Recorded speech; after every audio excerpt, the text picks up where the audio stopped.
다 함께 나눌 말씀의 제목은 하나님의 손에 빠져들어가는 것, 하나님의 손에 빠져들어가는 것이라는 제목으로 예비하신 은혜를 함께 받기를 원합니다. 이제는 돈을 사용하지 않는 그런 시대에 도래했습니다. 그래서 더더욱 이 동전은 이제는 희귀한 그러한 사용 물질이 됐습니다. 어쩌다 지갑에 지폐는 넣고 다닐 수 있지만 동전은 거의 가지고 다니지 않습니다. 신용카드, 기타 여러 온라인으로 말미암아 점점 이 동전이 사라지고 있습니다. 그렇지만 어떤 곳에서는 동전이 필요합니다. 아직도 동전을 필요로 하는 것도 소수지만 있습니다. 자, 동전하면 떠오르는 것이 무엇이 있습니까? 동전의 대표적인 특징은 양면이 있다는 거죠. 한 면만 있으면 그 동전은 사용할 수가 없습니다. 이와 같이 하나님 하면 떠오르는 것이 무엇이 있습니까? 하나님도 양면성을 가지고 계십니다. 사랑이라고 하는 그 큰 본질적인 하나님의 형상을 가지고 계시지만 그 사랑은 이 동전의 양면처럼 두 가지의 양면성이 있습니다. 무엇과 무엇입니까? 희생과 용서라고 하는 한 면이 있고 하나는 잘못에 대한 징계와 바로잡음.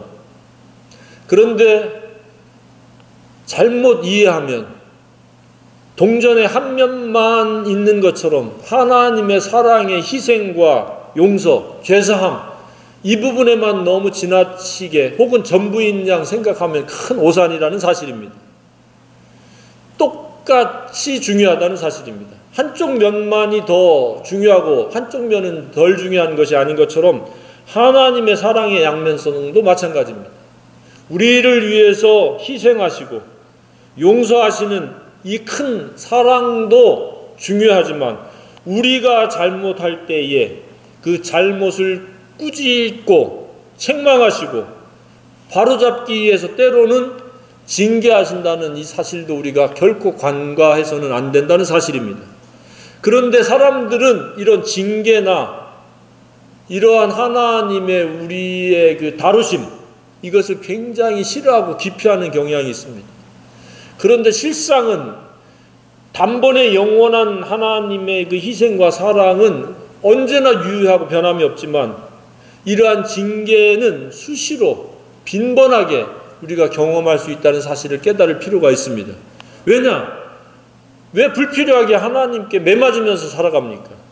기뻐하심의 대상, 칭찬받을 대상, 흐뭇해할 대상으로 살아도 부족한데 왜 하나님을 화나게 하며 슬프게 하며 진노하게 하는 그런 대상으로 살아가겠습니까? 아무도 그런 사람이 없기를 축복합니다. 언제나 하나님의 사랑의 대상은 물론이요.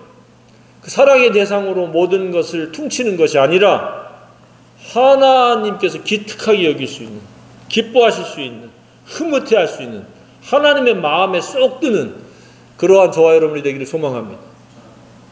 어떻게 그게 가능합니까? 잘못하지 않으면 되는 겁니다. 잘못하기 때문에 하나님과 불편한 관계, 하나님의 마음을 불편하게 해드리는 그러한 대상으로 전락되어진다는 사실입니다. 그렇기 때문에 하나님은 언제 그렇게 마음이 불편해지시고 하나님이 화가 나서 채찍을 들거나 회초리를 들어야 되는가? 그 첫 번째는 무엇입니까? 진리를 알고도 불순종할 때 그렇다는 사실입니다. 분명히 진리를 알고 있으면서 고의로 거역하고 멸시하고 업신여겨버리는 이 점에 대해서 뭐라고 말씀하고 있습니까? 사무엘하 7장 14절에서는 사람이 죄를 지으면 사람의 매와 인생의 채찍으로 하나님께서 다루시겠다라고 말씀을 하고 있습니다. 하나님은 우리를 사랑하는 까닭에 잘못했을 때, 죄를 지었을 때 결코 침묵하지 않는다는 사실입니다. 그래서 진짜 하나님은 사랑이시라는 사실입니다. 사랑이 없으면 네 맘대로 하라고 그냥 방임하고 방치해버릴 겁니다. 그런데 사랑하는 까닭에 잘못했을 때 몇 번의 경고와 사인을 주시다가 안 되겠다 싶으면 사람들을 통해서 매를 대고 채찍질을 하실 수 있다는 사실입니다. 이 부분에 대해서 오늘 본문의 말씀이 하나님의 손에 빠져 들어가는 것이 무서울진데 라고 말씀하고 있는 겁니다. 이런 하나님의 다루심에 빠져 들어가는 것, 그런 횟수가 없거나 있어도 거의 없는 그러한 저와 여러분의 생애가 되기를 소망합니다.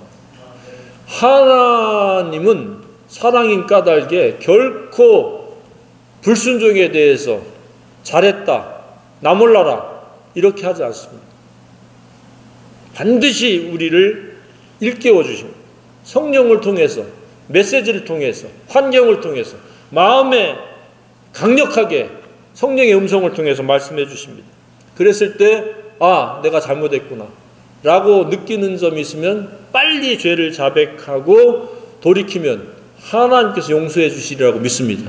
하나님은 무한한 용서의 하나님입니다. 그냥 사랑의 하나님이 아니라 끝없이 관용해 주시고 끝없이 죄를 덮어주시고 깨끗게 해주시는 그런 하나님임을 우리가 알고 찬양해야 된다고 믿습니다. 그런데 사람은 하나님의 사랑만을 앞세워서, 그것도 사랑도 반토막 사랑이죠. 아까 말씀드린 희생과 사랑, 죄사함, 이 부분만을 앞세우고 주의 주장을 펴면서 방종하면서 불순종하는 것을 정당화시키고 살아가는 경우가 많이 있습니다. 한마디로 죄에 대해서 매우 심상히 여기는 겁니다. 가짠게 여기는 겁니다. 죄를 심각하게 여기고 회개하고 죄를 짓지 말아야 되고 죄를 지었으면 회개해야 되는데 그냥 자기는 죄로부터 완전한 자유자처럼 살아가는 경우가 많이 있습니다. 그런데 우리는 시시때때로 넘어질 수밖에 없는 연약한 존재라는 것을 깨닫기를 바랍니다. 잠언에서도 뭐라고 말씀하고 있습니다. 의인이 7번 넘어질지라도 다시 일어나려니와 그랬습니다. 의인이라고 해서 넘어지지 않는 존재가 아닙니다. 넘어지는 존재입니다. 그 넘어진다는 말이 무엇입니까? 죄를 짓는다는 얘기입니다. 불순종한다는 얘기입니다. 하나님을 슬프시게 하고 하나님을 노엽게 하고 하나님께 못마땅함의 대상으로 살아갈 수 있다는 사실입니다. 그럴 때마다 나 몰라라, 될 대로 되라 하고 살아가면 어떻게 되겠습니까? 하나님의 무서운 그런 징계를 경험할 수밖에 없다는 사실입니다. 우리는 그런 데까지 나아가지 않기를 간절히 소망합니다. 그래서 진리를 거스리는 것, 불순종하는 것, 멸시하는 것, 진리를 알 수 있는 기회를 충분히 주셨는데도 진리에 대해서 알려고 하지 않는 이 모든 것들이 죄입니다. 그러다 보니까 진리를 거스려서 진리를 불순종하고 거역해서 살아갑니다. 그러다가 어느 날 하나님 앞에 된통 책망을 듣고 매를 맞고서 그냥 휘청거릴 때가 있다는 사실입니다. 그럴 필요가 없습니다. 성경에 뭐라고 말씀하고 있습니까? 하나님의 손에 빠져들어가는 것이 무서울진데 그랬는데 그 앞에서는 대적하는 자, 죄를 짓는 자, 진리를 아는데도 계속 짐짓 죄를 범하는 것, 노골적으로 고의적으로 죄를 짓는 사람들에게는 맹렬한 불만이 있으리니 뜨거운 고통을 초래한다는 겁니다. 자초한다는 사실입니다. 이거 지옥이냐 천국이냐가 아니라 하나님의 무서운 손길은 채찍이요 매이지만 또 다른 표현으로는 맹렬한 불이라고 표현하고 있습니다. 얼마나 뜨거운 맹렬한 불이라고 말씀하고 있겠습니까? 우리는 불순종으로 말미암아 고의적으로 진리를 거역함으로 말미암아 이런 뜨거운 고통에 나아갈 필요가 없다는 사실입니다. 진리를 적극적으로 능동적으로 기도함으로 순종할 수 있는 저와 여러분이길 원합니다. 순종은 기도 없이는 되지 않습니다. 내 각오와 결심으로 될 것 같으면 기도가 필요 없습니다. 나의 결심과 노력과 수고가 하나님의 진리를 순종할 수 있는 그러한 원동력이 아닙니다. 기도할 때 하나님의 우리의 연약함을 도우시고 기도할 때 성령께서 우리를 인도해 가신다는 사실을 믿으시기 바랍니다. 그랬을 때 우리가 순종의 아름다운 삶, 하나님을 흐뭇하게 하고 하나님을 기쁘시게 하고 하나님께서 기특하게 생각하는 그런 생애가 되어지리라고 믿습니다. 두 번째는 무엇입니까? 언제 하나님의 이 손에 빠져들어갑니까? 맹렬한 불을, 뜨거운 불을 경험하게 됩니까? 이 두 번째는 뭐라고 말씀하고 있습니까? 성령을, 은혜의 성령을 욕되게 할 때라. 29절에, 중반절에, 은혜의 성령을 욕되게 하는 자가 당연히 받을 형벌은 얼마나 더 무겁겠느냐. 너희는 생각하라. 성령은 우리 생각의 주체요, 원인이요, 행동의 근거가 되어야 한다고 믿습니다. 내 스스로가 아닙니다. 내 스스로는 거부되어야 되고 부인되어야 하고 십자가에 못 박힌 채로 살아가야 되고 내 속에서 내 생각을 주관하고 내 행동 거지와 언행을 이끌어가는 분은 성령입니다. 근데 성령을 배제시킨 겁니다. 이것은 욕되게 하는 것, 깔보고 욕되게 하는 것이 모욕입니다. 성령을 왜 모욕합니까? 성령의 그 나타남과 능력을 제한해버리는 것. 누가? 내 생각이, 내 기분이, 내 뜻이, 내 계획이, 내 의도가. 근데 우리가 알아야 될 것은 성령님을 하나님께서 왜 주셨습니까? 예수님이 부활 승천하시고 성령님 우리에게 주셨는데 성령님은 우리에게 은혜의 자리, 은혜 받도록 하기 위해서 성령님을 주셨다는 사실을 믿으시기 바랍니다. 그러니까 성령으로 말미암지 않고는 은혜에 이를 수가 없습니다. 그래서 우리는 성령님으로 말미암아 살아야 됩니다. 항상 성령의 충만함을 기도해야 되고 성령 충만함을 지향해야 됩니다. 그렇지 않고 육신이 충만해지면 은혜는 멀어져 갑니다. 곤고와 고통에 쓰라린 것들이 우리에게 다가온다는 사실을 깨닫기를 바랍니다. 그리스도인의 삶, 정상적인 그리스도인의 삶은 매우 단순합니다. 진리에 의해서 성령으로 살아가면 됩니다. 그런데 맹렬한 불을 경험하는 그리스도인, 비정상적인 그리스도인의 삶은 스스로에 의해서 세상의 방식대로 이 세대를 본받아서 악하고 폐역하게 살아간다는 사실입니다.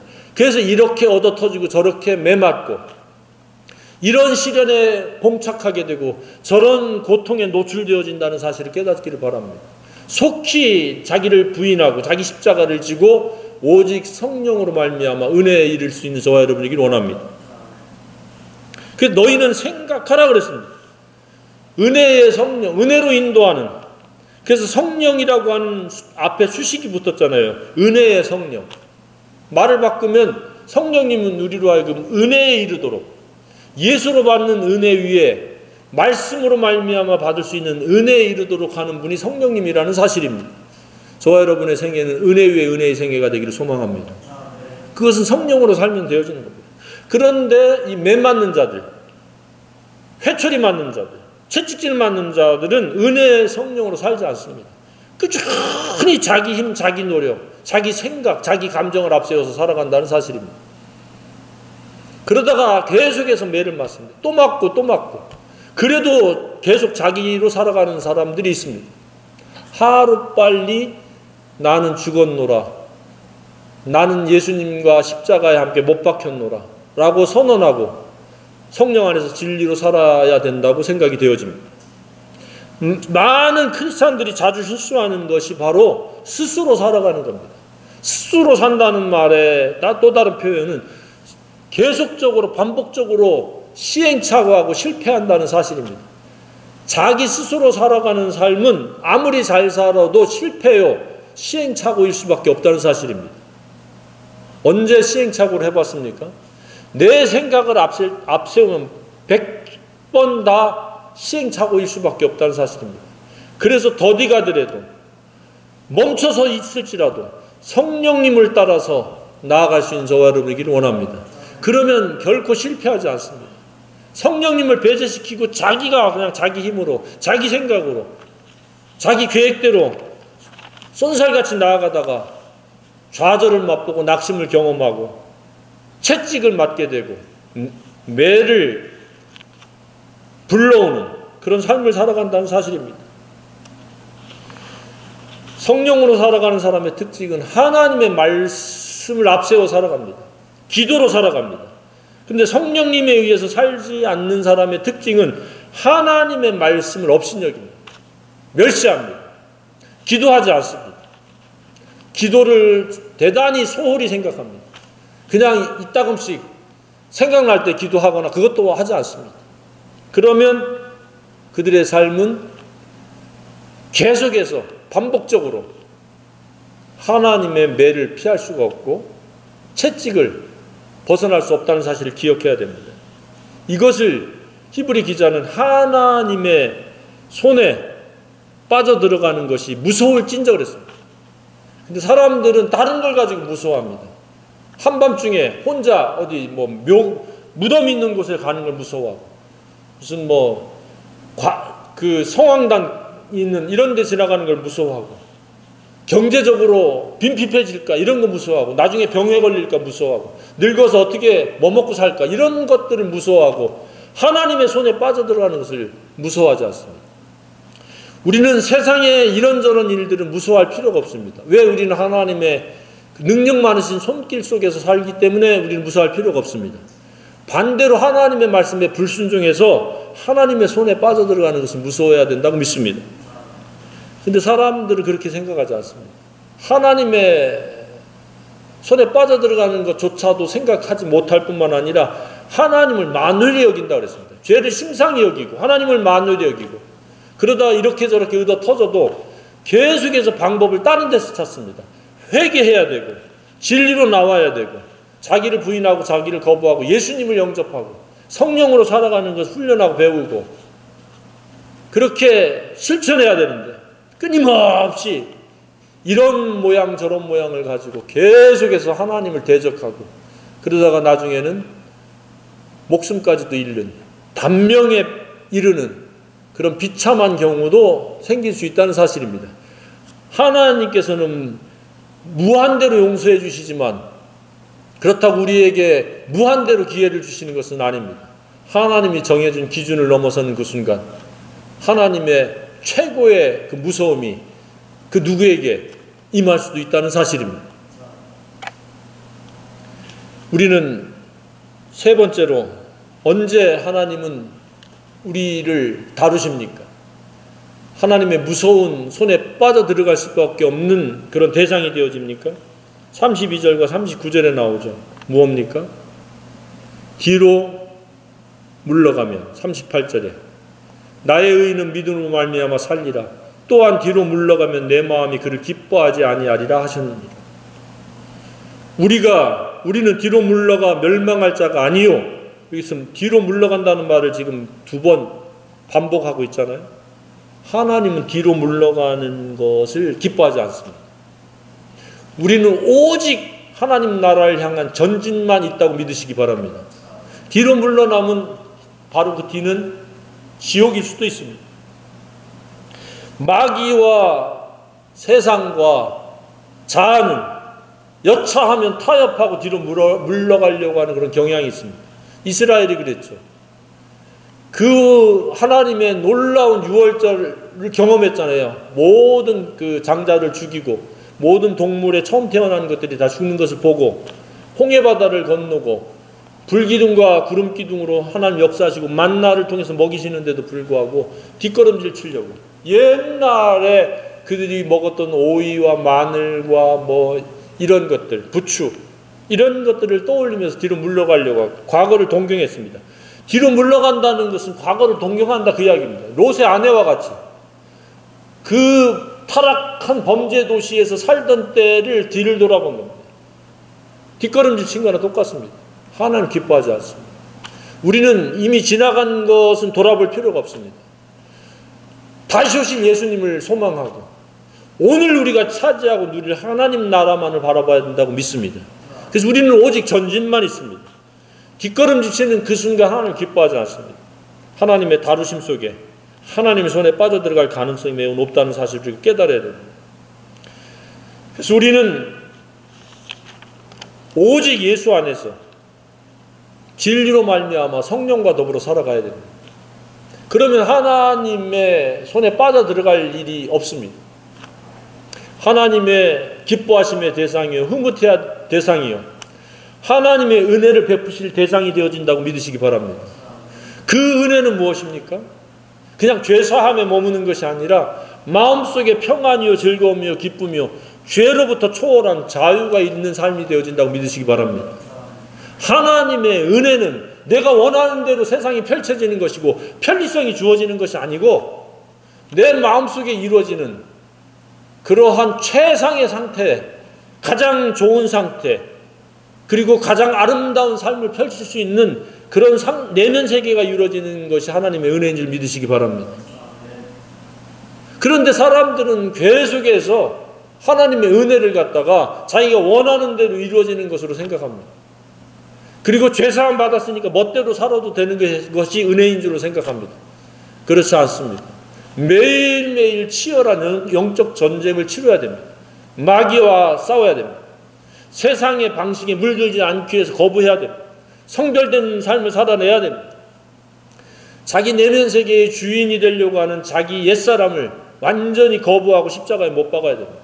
그랬을 때 성령님께서 활발하게 내면 세계에 거하면서 우리는 성전된 삶을 살아갈 수 있고 그 성령께서 진리로 말미암아 하나님의 뜻에 순종하게 하고 하나님을 기쁘시게 하는 그런 발걸음으로 인도하신다고 믿으시기 바랍니다.